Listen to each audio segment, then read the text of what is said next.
No início de 1944, relatórios internos do alto comando alemão já registravam padrões anormais nas comunicações aliadas ao longo do Atlântico. Técnicos de sinais observaram volumes incomuns de transmissões, alterações de rotina e falhas no silêncio de rádio previamente estabelecido. Esses dados não surgiram de suposições, mas de registros técnicos analisados por unidades especializadas. Apesar disso, as informações foram classificadas como inconclusivas e não resultaram em ajustes estratégicos imediatos. Naquele momento, a possibilidade de uma invasão em larga escala já estava tecnicamente exposta. As forças alemãs na França ocupada dependiam de uma rede de comunicações extensa, porém vulnerável ao desgaste operacional. Operadores trabalhavam sob pressão constante, com equipamentos sujeitos a interferências, manutenção precária e protocolos inconsistentes. Pequenos desvios nos procedimentos de rádio acumulavam-se silenciosamente ao longo dos meses. Cada transmissão excessiva aumentava a exposição do sistema defensivo. A estrutura continuava funcional, mas já apresentava sinais claros de fragilidade. Ao mesmo tempo, os aliados conduziam uma campanha sistemática de guerra eletrônica, baseada em engano, saturação e exploração de erros. A coordenação entre forças terrestres, aéreas e navais exigia um volume de comunicações sem precedentes. Mesmo com rígidos protocolos de segurança, falhas humanas eram inevitáveis. Essas falhas não revelavam planos completos, mas indicavam preparação operacional intensa. Para analistas experientes, o padrão era impossível de ignorar. Dentro da cadeia de comando alemã, os alertas técnicos competiam com interpretações estratégicas já consolidadas. A convicção de que o ataque principal ocorreria em outro setor enfraqueceu a leitura objetiva dos dados. Informações que contrariavam essa expectativa foram minimizadas ou reinterpretadas. O erro não foi apenas técnico, mas institucional. A surpresa estratégica começou a se dissolver antes mesmo do desembarque. Quando o dia 6 de junho se aproximou, a invasão já não era um evento totalmente imprevisível em termos técnicos. Os sinais estavam presentes, documentados e arquivados. O que faltou foi a tradução desses dados em decisões concretas e tempestivas. O erro de rádio tornou-se apenas o elemento mais visível de um sistema em colapso analítico. As consequências seriam sentidas em poucas semanas ao longo da costa da Normandia. A defesa alemã da Europa Ocidental em 1944 estava baseada em premissas estratégicas definidas meses antes, quando a iniciativa operacional já havia passado para o lado aliado.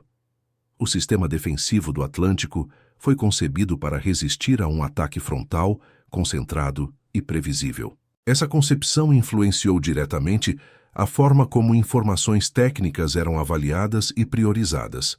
Dados que não se encaixavam no modelo esperado eram tratados como ruído operacional. A estrutura defensiva passou a reforçar suas próprias convicções, em vez de testá-las criticamente. No centro desse sistema estava a dependência crescente das comunicações por rádio para a coordenação de unidades dispersas. O volume de transmissões aumentou à medida que a pressão logística e administrativa se intensificava. Cada mensagem enviada ampliava a exposição do sistema às interceptações e análises adversárias. A disciplina de rádio, fundamental em operações defensivas, começou a se deteriorar de forma mensurável.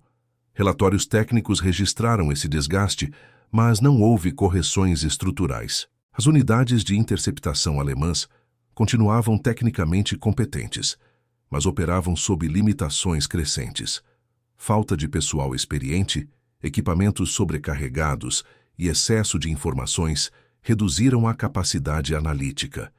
Muitos operadores conseguiam identificar padrões anômalos, mas não dispunham de autoridade para transformá-los em alertas estratégicos decisivos. As informações subiam lentamente pela cadeia de comando. Quando chegavam aos níveis superiores, já haviam perdido urgência. Ao mesmo tempo, os aliados exploravam conscientemente essas limitações sistêmicas. Operações de engano eletrônico foram planejadas para gerar tráfego artificial e padrões contraditórios. O objetivo não era ocultar completamente a invasão, mas diluir os sinais reais em meio ao excesso de dados. Essa abordagem exigia conhecimento profundo das práticas alemãs de interceptação. A guerra eletrônica tornou-se um instrumento de desgaste cognitivo do inimigo. O resultado foi um ambiente informacional saturado, no qual o erro deixou de ser exceção e passou a ser estrutural. Não houve um único colapso súbito, mas uma sequência de falhas acumuladas. Cada transmissão desnecessária, cada protocolo ignorado, contribuiu para a erosão da surpresa estratégica. A invasão começou a se revelar muito antes de qualquer soldado pisar na praia. O campo de batalha invisível já estava decidido em grande parte. A inteligência alemã responsável pela análise de comunicações operava dentro de um arcabouço metodológico herdado dos primeiros anos da guerra. Esse arcabouço havia funcionado quando a Alemanha detinha iniciativa estratégica e superioridade operacional.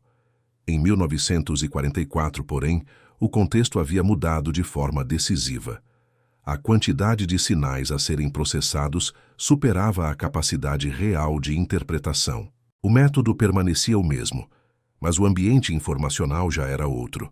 Os relatórios de interceptação indicavam variações estatísticas consistentes no tráfego aliado. Não se tratava apenas de aumento de volume, mas de alterações nos horários, nas frequências e nos padrões de repetição. Esses dados eram objetivos, mensuráveis e registrados rotineiramente. Ainda assim, sua interpretação foi condicionada por expectativas prévias sobre o local da invasão. A análise deixou de ser exploratória e passou a ser confirmatória. A crença de que o ataque principal ocorreria fora da Normandia moldou a leitura dos sinais captados. Informações que apontavam para o litoral normando eram reinterpretadas como operações secundárias ou exercícios de distração. Essa postura reduziu a sensibilidade do sistema a indícios genuínos. A inteligência técnica foi subordinada à convicção estratégica. O erro tornou-se sistêmico, não individual. Enquanto isso, o comando aliado compreendia que o silêncio absoluto de rádio era impraticável em uma operação de tal escala. A alternativa foi controlar o erro, em vez de tentar eliminá-lo. Comunicações reais foram misturadas a transmissões deliberadamente enganosas. O tráfego tornou-se denso o suficiente para confundir análises adversárias. A falha alemã não foi captar sinais, mas distingui-los corretamente. Esse desequilíbrio informacional teve efeitos cumulativos ao longo da primavera de 1944. Cada dia de interpretação equivocada reforçava a confiança em uma leitura incorreta da situação. Alertas isolados perdiam força diante da aparente coerência do quadro geral. A máquina defensiva continuava ativa, mas operava sobre premissas erradas. Quando a correção se tornou inevitável, o tempo disponível já havia se esgotado. A estrutura de comando alemã na França ocupada refletia a fragmentação institucional acumulada ao longo da guerra. Autoridades militares, navais e aéreas compartilhavam responsabilidades defensivas sem integração plena de informações. Relatórios técnicos de comunicações competiam com avaliações táticas e pressões políticas. A hierarquia alongada retardava decisões e diluía responsabilidades. Nesse ambiente, sinais claros perdiam força antes de se converterem em ordens. Os centros de comando costeiros recebiam dados incompletos e muitas vezes contraditórios. Informações de rádio indicavam atividade crescente, enquanto relatórios de reconhecimento visual permaneciam limitados.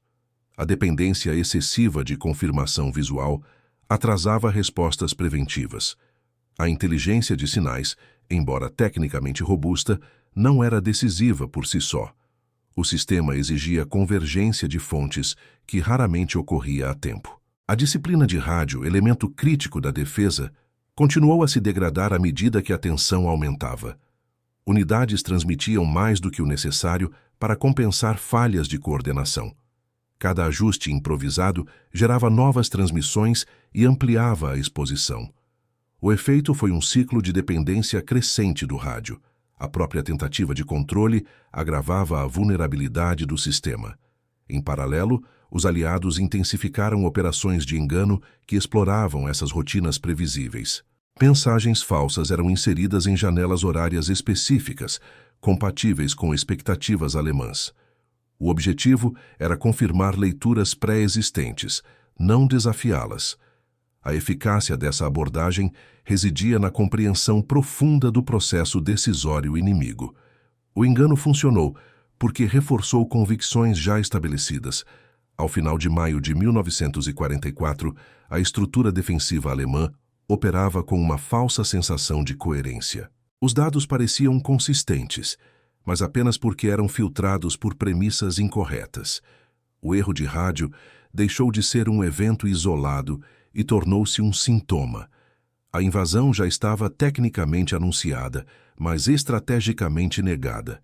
O sistema falhou não por falta de informação, mas por incapacidade de aceitá-la.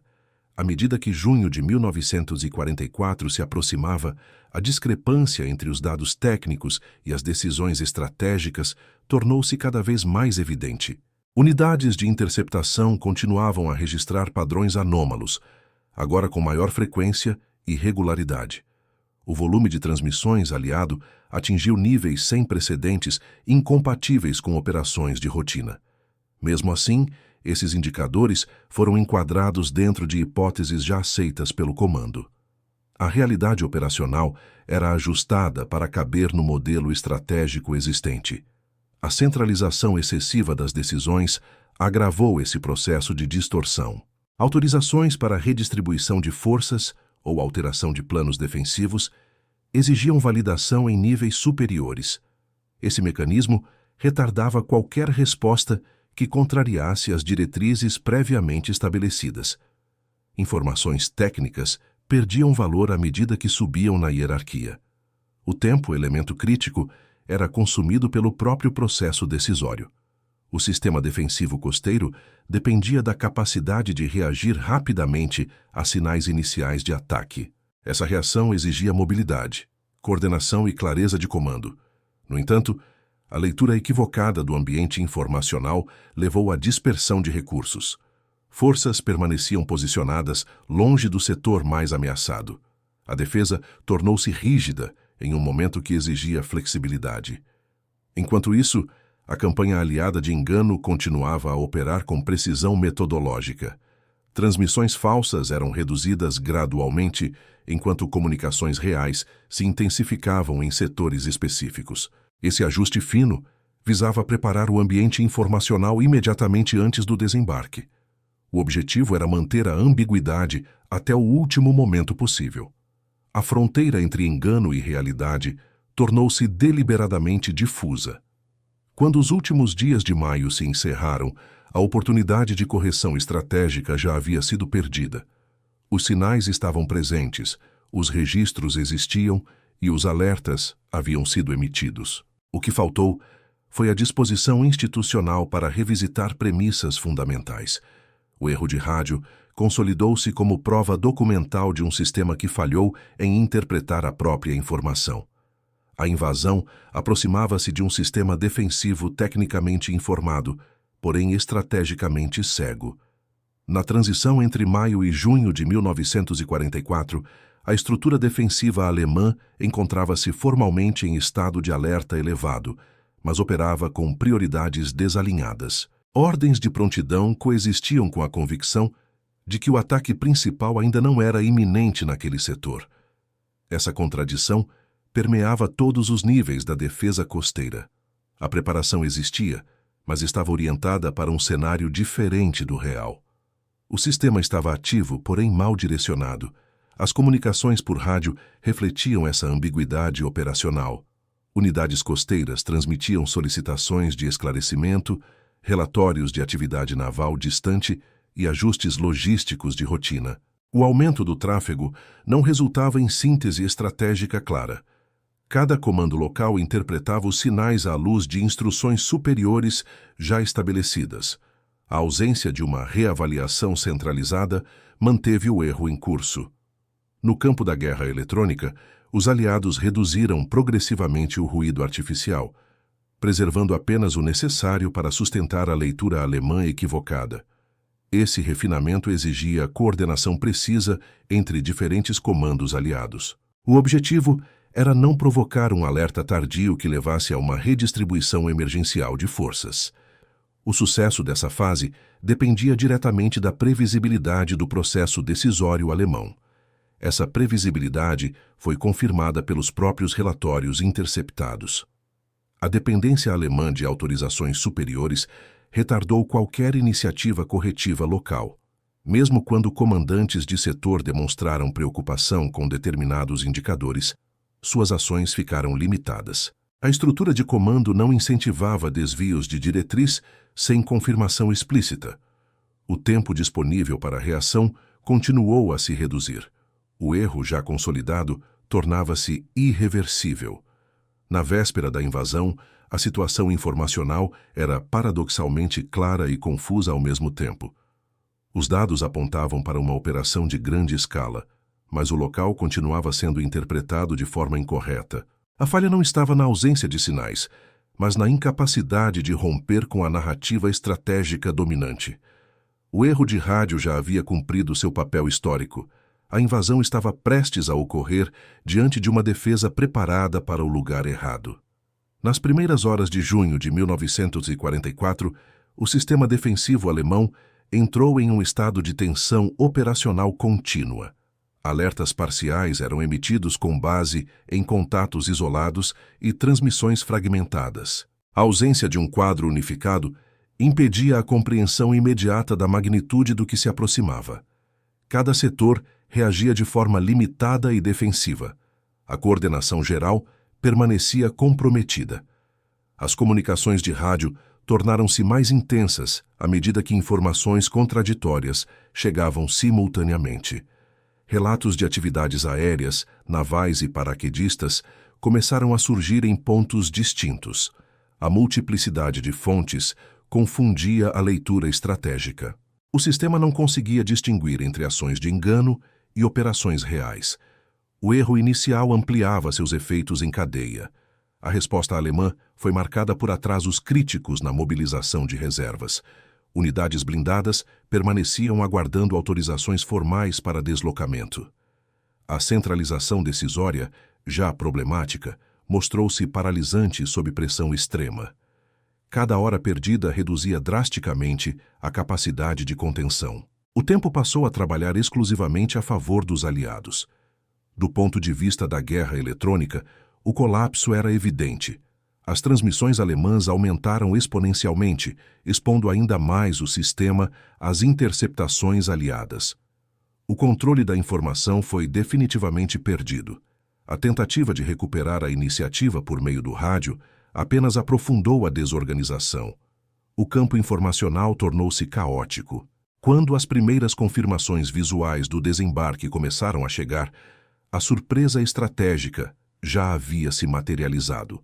O erro de rádio não causou a invasão, mas eliminou qualquer chance de resposta eficaz antecipada. O sistema defensivo entrou na fase reativa sem preparação adequada. A invasão da Normandia deixou de ser uma hipótese e tornou-se um fato consumado. As consequências desse fracasso informacional seriam irreversíveis. Após o início confirmado do desembarque, a estrutura de comando alemã passou a operar sob um regime de crise permanente. As comunicações, já sobrecarregadas, tornaram-se o principal vetor de desorganização interna. Ordens conflitantes circularam simultaneamente entre níveis distintos da hierarquia. A ausência de um fluxo claro de comando agravou a confusão no campo. A coordenação defensiva fragmentou-se rapidamente. Os centros de interceptação de rádio continuaram ativos, mas agora com função quase residual. A análise técnica perdeu relevância diante da urgência tática imediata. Dados que antes poderiam ter antecipado movimentos tornaram-se registros históricos em tempo real. O valor preventivo da inteligência havia sido desperdiçado. Restava apenas documentar o avanço inimigo. A mobilização tardia das reservas revelou as limitações estruturais do sistema alemão. Unidades deslocavam-se sob ataques aéreos constantes e com informações incompletas sobre o terreno e o inimigo. A perda da iniciativa impossibilitou manobras coordenadas em larga escala. Cada resposta era local, isolada e defensiva. O efeito cumulativo foi a incapacidade de conter a expansão da cabeça de praia. No campo da guerra eletrônica, os aliados alcançaram domínio quase total. As transmissões alemãs eram amplamente interceptadas, analisadas e exploradas. O rádio deixou de ser um instrumento de comando eficaz e tornou-se um canal de exposição. A assimetria informacional consolidou-se de forma definitiva. A vantagem técnica aliada transformou-se em vantagem operacional. O erro de rádio, analisado posteriormente em relatórios do pós-guerra, foi identificado como parte de um fracasso sistêmico maior. Não se tratou de um operador específico ou de uma mensagem isolada. O colapso ocorreu na interação entre tecnologia, doutrina e tomada de decisão. A invasão prosseguiu sob condições cada vez mais desfavoráveis para a defesa. A derrota estratégica na Normandia começava a se tornar inevitável. Com o avanço aliado consolidado na Normandia, a avaliação alemã passou a ocorrer sob a lógica da contenção de danos. Relatórios de situação eram produzidos em ritmo acelerado, mas com base em informações incompletas e defasadas. A comunicação entre frentes tornou-se irregular devido à pressão aérea e à destruição de infraestruturas. A tomada de decisão perdeu coerência estratégica. O sistema operava reativamente, sem capacidade de antecipação. As análises técnicas realizadas durante os primeiros dias após o desembarque começaram a reconhecer falhas anteriores. Registros de interceptação e de tráfego de rádio foram reavaliados à luz dos acontecimentos. Padrões que haviam sido considerados ambíguos revelaram-se consistentes. A confirmação tardia expôs a fragilidade do processo analítico anterior. O reconhecimento do erro, contudo, não produziu efeitos práticos imediatos. A perda da surpresa estratégica teve impacto direto na condução das operações subsequentes. As forças alemãs enfrentaram dificuldades crescentes para reorganizar linhas defensivas coerentes. A superioridade aérea aliada limitava qualquer movimento diurno significativo. O comando dependia cada vez mais de comunicações improvisadas e fragmentadas. A capacidade de coordenação em nível operacional continuou a se deteriorar. No plano institucional, o episódio reforçou tensões entre diferentes ramos das forças armadas alemãs. Responsabilidades foram discutidas, mas raramente assumidas de forma clara. A fragmentação decisória, já presente antes da invasão, aprofundou-se sob pressão. O sistema defensivo revelou-se incapaz de aprender rapidamente com o próprio erro. A oportunidade de adaptação foi perdida. O erro de rádio consolidou-se nos estudos posteriores como um indicador-chave de falha sistêmica.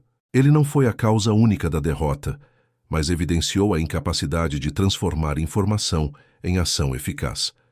A Normandia tornou-se um marco não apenas militar, mas também informacional.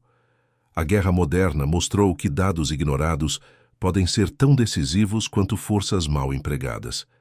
A consequência final desse processo estava prestes a se materializar em escala continental. A invasão da Normandia não foi apenas o resultado da superioridade material aliada, mas da falência progressiva do sistema defensivo alemão em interpretar a realidade informacional. O erro de rádio simbolizou um conjunto de fragilidades acumuladas ao longo de meses.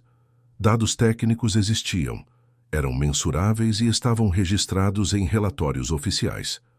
O fracasso ocorreu na transição entre informação e decisão. A derrota começou antes do primeiro desembarque. A guerra eletrônica demonstrou que o campo de batalha moderno não se limita ao terreno físico. Comunicações, padrões e interpretações tornaram-se elementos decisivos do conflito. A Alemanha possuía capacidade técnica, mas carecia de flexibilidade institucional. O sistema estava preparado para confirmar crenças, não para questioná-las. Esse descompasso revelou-se fatal. O episódio expôs os limites de uma estrutura de comando excessivamente centralizada. Alertas que exigiam resposta rápida perderam-se em camadas burocráticas. A incapacidade de descentralizar decisões impediu correções oportunas.